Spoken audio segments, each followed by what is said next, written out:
Bien-aimés en Christ, nous vous bénissons dans le nom de Jésus et nous disons que la grâce, la paix ainsi que la consolation du Saint-Esprit soient votre partage. Nous disons merci à tous ceux qui nous suivent à travers ces vidéos et nous disons que Dieu vous accorde tout ce qu'il faut pour que vous soyez aussi meilleurs dans le ministère et dans la marche de la foi. Nous sommes en train de parler de les signes par lesquels on reconnaît celui qui a déjà rencontré Jésus-Christ.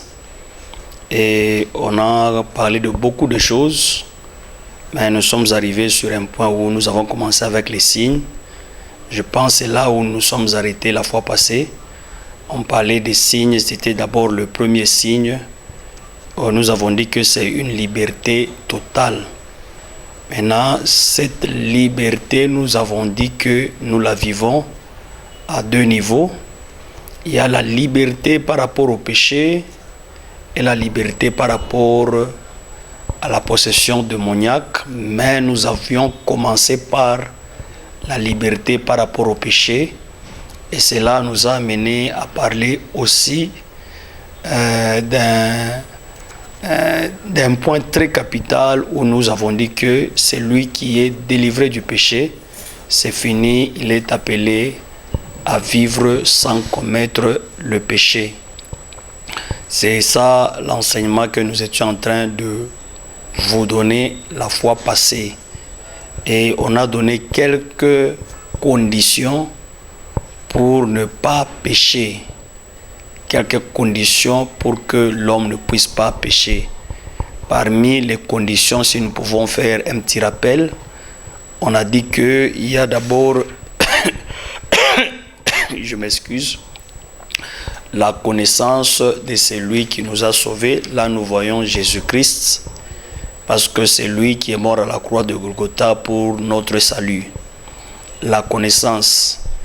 C'est possible si quelqu'un rencontre Jésus aujourd'hui, s'il n'entre pas dans l'église pour bénéficier de la connaissance, c'est possible qu'il continue à pécher.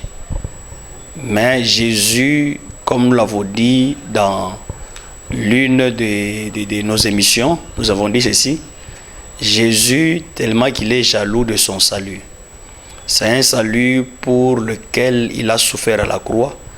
Alors, il s'est déjà organisé de manière à ce que dès que la personne bénéficie de son salut, qu'il bénéficie aussi de la connaissance afin que le salut soit protégé jusqu'à son retour. Ça, c'est très important. C'est pourquoi un jour, j'avais dit ceci. Regardez ce que Jésus a fait. Avant qu'il monte à la croix pour le salut de toute l'humanité, il a commencé par laisser la connaissance. Il a commencé par laisser ce que nous appelons son enseignement. Il a enseigné pendant 3 ans et demi et cet enseignement, il l'a déposé dans le 12.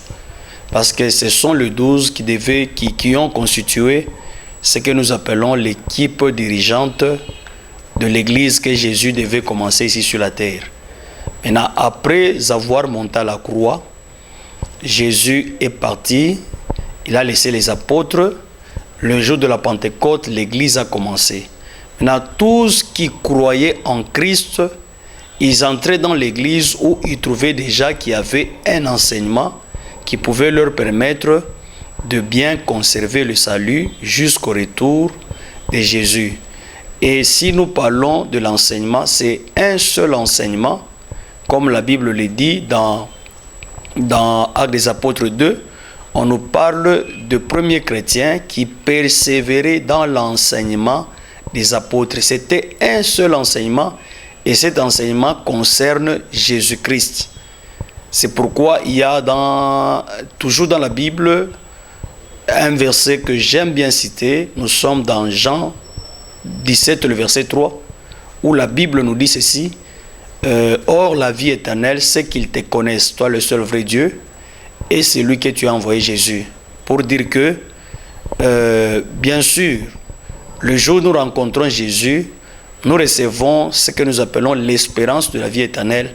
Mais cette espérance de la vie éternelle doit être conservé jusqu'au retour de Jésus. Et la seule chose qui nous permet de conserver cette espérance, la seule chose qui nous permet de connaître même la valeur de l'espérance que Jésus nous a laissée, c'est l'enseignement de Jésus, la connaissance de Jésus. Parce que l'homme cherche à protéger beaucoup plus ce qu'il trouve que il pense que l'homme cherche à beaucoup plus protéger la chose pour laquelle il trouve que cette chose a beaucoup plus de la valeur. Alors si par la connaissance, nous connaissons la valeur du salut facilement, nous pouvons bien protéger notre salut jusqu'au retour de Jésus-Christ. C'est pourquoi nous disons que si quelqu'un n'a pas la connaissance, il est ignorant, facilement il peut pécher. Or, selon la Bible, un enfant de Dieu ne pêche pas. Alors, on vous a parlé des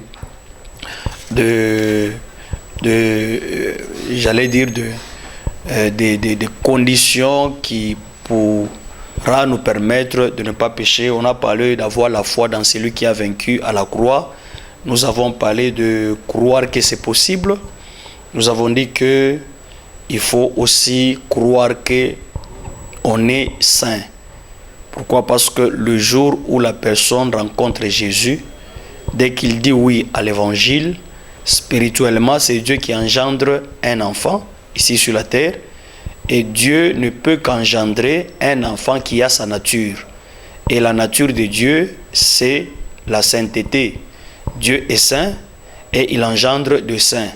Et aussi spirituellement, il y a une déclaration que Dieu fait sur tous celui qui croit en Jésus. Dieu les déclare saints.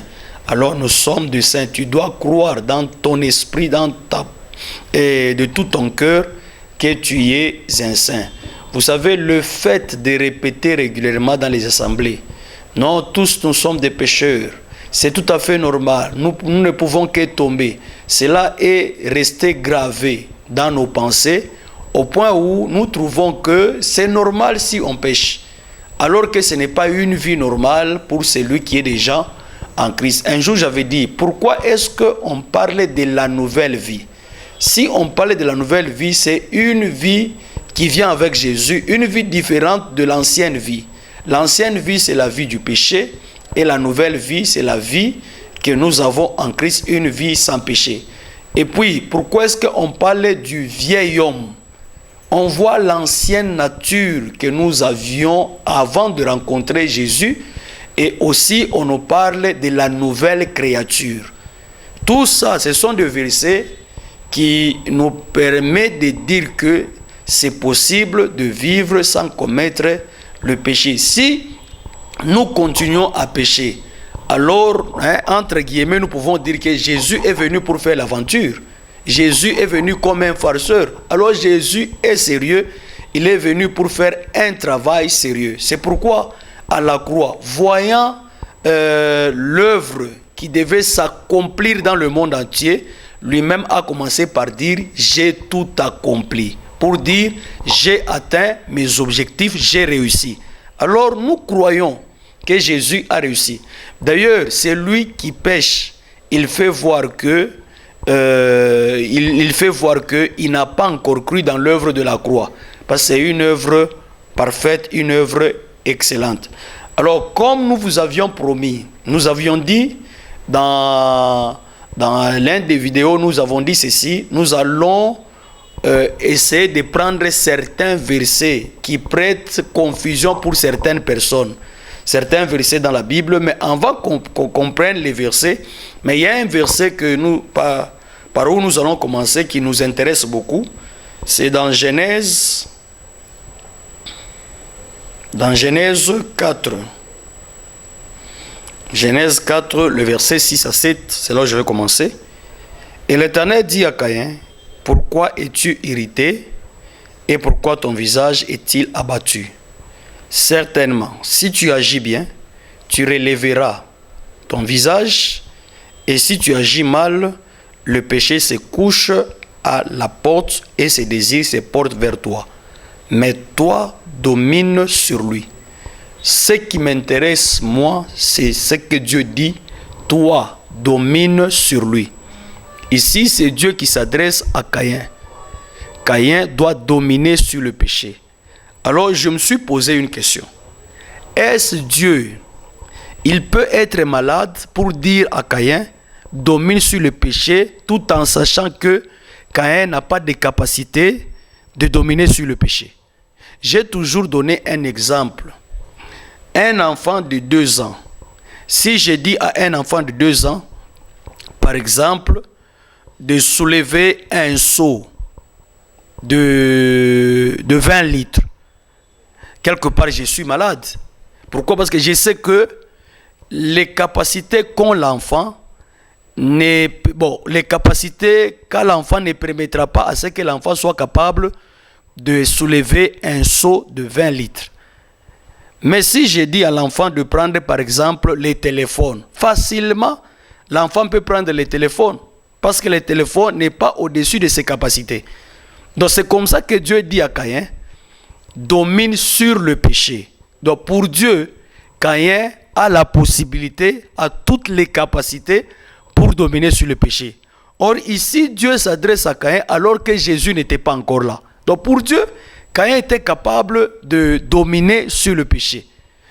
C'est pourquoi je me suis dit, aujourd'hui, nous n'avons pas raison de pécher. Pourquoi? Pas seulement nous avons des capacités, mais nous avons hérité des capacités que Jésus avait. Que Jésus avait, parce qu'il est le seul qui a été tenté à tous égards, et la Bible dit, il n'a point péché. Or, nous avons hérité de la nature que Jésus avait. Nous avons hérité de ses capacités. Donc aujourd'hui, nous avons la possibilité et la facilité de vivre sans commettre le péché. L'apôtre Paul a compris ces choses, c'est pourquoi il a dit, nous sommes plus que vainqueurs par celui qui nous a aimés. Voilà, donc nous avons toutes les capacités possibles. Et nos capacités et les capacités que nous avons héritées de notre Seigneur Jésus-Christ, alors nous n'avons plus raison de dire que non, nous ne pouvons que pécher, nous pouvons tomber. Ça, c'est vraiment l'incrédulité. On ne croit pas réellement que Jésus nous a sauvés, Jésus nous a délivrés, Jésus nous a donné tout ce qu'il faut pour que nous ne puissions pas pécher. Nous allons commencer par quelques versets d'abord dans l'Ancien Testament. Nous prenons 1 Roi 8, le verset 46. 1 Roi 8, le verset 46.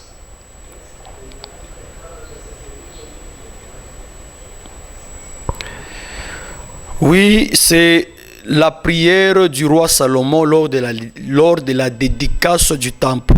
Il dit ceci: quand ils pécheront contre toi, car il n'y a point d'homme qui ne pêche, quand tu seras irrité contre eux, que tu les livreras à l'ennemi qui les amènera captifs dans un pays ennemi lointain ou rapproché.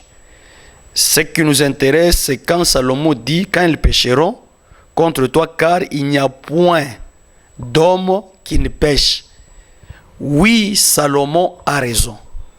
Avant de continuer, nous prenons encore Ecclésiaste 7, le verset 20. C'est toujours le roi Salomon qui parle. Le verset 20. Non, il n'y a sur la terre point d'homme juste qui fasse le bien et qui ne pêche jamais. C'est toujours le roi Salomon. Il dit sur la terre, il n'y a point d'homme juste qui fasse le bien et qui ne pêche jamais. Oui, Salomon a raison de dire ça. D'ailleurs, ce sont ces deux versets dans l'Ancien Testament qui valorisent l'œuvre de la croix et la présence de Jésus sur la terre. Si sur la terre, il n'y avait pas de pécheurs, Jésus allait venir pour faire quoi?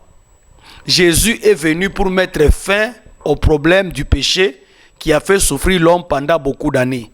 Alors Salomon a fait un constat vrai, parce que quand vous lisez ses écrits, il parle de ce qu'il a vu sous le soleil. Il a vu bien sûr des hommes justes, des gens qui faisaient les biens, mais qui péchaient toujours. Alors il a dit, par rapport à ce qu'il a vu, par rapport à ce qu'il a fait comme constat. Alors c'est ce constat de Salomon qui valorise même l'œuvre de la croix. Et ces paroles sont valables seulement du temps de Salomon, parce que du temps de l'Église, Jésus est déjà là. Jésus est déjà là. Maintenant, nous prenons l'exemple quand Jésus était sur la terre. Est-ce que Jésus pouvait dire il n'y a aucun homme qui fasse le bien qui ne pêche pas? Parce que lui-même c'était un homme qui faisait le bien et qui ne péchait pas. Il ne pouvait pas dire ça. Et après maintenant la croix. Aujourd'hui nous avons beaucoup des enfants de Dieu, beaucoup de saints qui ont été produits par l'œuvre de la croix. C'est pour dire que ces paroles de Salomon ne sont plus valables aujourd'hui parce que Jésus est déjà là. Il est venu pour régler ces problèmes, pour terminer ces problèmes ou bien pour résoudre le problème sur lequel Salomon a fait le constat. C'est que sur la terre, aucun homme juste qui fasse les biens et qui ne pêche pas. Maintenant Jésus vient, c'était un homme qui allait de lieu en lieu, faisait du bien, et la Bible dit, il a été tenté à tous égards et il n'a point péché. Alors il y a beaucoup de gens qui s'appuient sur ces versets. Vous savez, les problèmes qui fait souffrir l'homme, c'est le fait que l'homme n'a pas le temps de lire toute la Bible. Quand vous lisez les verbes, ce que moi j'appelle, vous faites la lecture kangourou. Donc vous prenez ici, vous sautez, vous allez prendre un autre verset. Facilement, vous pouvez avoir une mauvaise interprétation des Saintes Écritures. Mais quand vous lisez toute la Bible, vous pouvez avoir ce que nous appelons la pensée de Dieu dans toutes les Saintes Écritures. Donc, je voulais vous faire voir que aujourd'hui, ces paroles de Salomon ne sont plus valables. Pourquoi? Parce que Jésus a déjà réglé ces problèmes. Jésus a déjà trouvé, ou bien Jésus lui-même était la solution à ces problèmes. Aujourd'hui, nous pouvons dire, nous voyons des gens qui font du bien et qui ne pêchent pas. Parce qu'aujourd'hui, nous avons l'Église, et l'Église c'est l'ensemble de saints. L'ensemble de ceux-là qui ont déjà rencontré le Seigneur Jésus-Christ. Nous vous disons merci et nous allons continuer prochainement.